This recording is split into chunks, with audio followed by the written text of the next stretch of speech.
আসসালামু আলাইকুম ভিউয়ার্স, আশা করি আপনারা সকলেই ভালো আছেন। ভিডিওতে এখন আমরা যে বিষয়টি জানব যে মাদ্রাসা শিক্ষক কর্মচারীদের ঈদ উল ফিতরের উৎসব ভাতা ও বেতন চেক ছাড়া হয়েছে। তো এমপিওভুক্ত শিক্ষকদের মার্চ মাসের বেতন বাংলাদেশের যে মাদ্রাসা এমপিওভুক্ত শিক্ষক কর্মচারীদের জন্য সুখবর এসেছে। ঈদ উল ফিতরের প্রাক্কালে চলতি বছরের মার্চ মাসের বেতন এবং উৎসব ভাতা বাবদ চেক ছাড় করেছে মাদ্রাসা শিক্ষা অধিদপ্তর।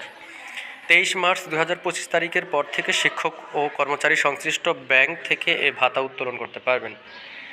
দেশের হাজারো শিক্ষক যারা মাদ্রাসা শিক্ষক ব্যবস্থার গুরুত্বপূর্ণ চালিকা শক্তি, তাদের আর্থিক নিরাপত্তা ও উৎসব উদযাপনের স্বস্তি বার্তা বয়ে এনেছে এই ঘোষণা।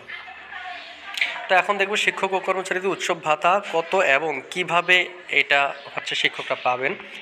মাদ্রাসা শিক্ষা অধিদপ্তর জানায় যে বেসরকারি এমপিওভুক্ত মাদ্রাসার শিক্ষক ও কর্মচারীদের ঈদ উল ফিতরের উৎসব ভাতা হিসেবে নির্ধারিত অনুপাতে অর্থ ছাড় করা হয়েছে।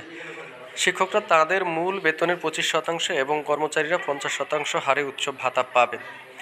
এই নিয়ম শিক্ষকদের দীর্ঘদিনের দাবি ও সরকারি নীতিমালার ভিত্তিতে প্রণীত।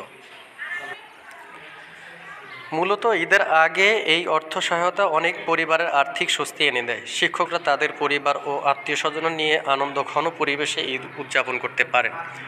অনেক শিক্ষক বলেন, এই উৎসব ভাতা না থাকলে ঈদের বাজার বা পরিবারকে নিয়ে উদযাপন করাটাই হতো কঠিন।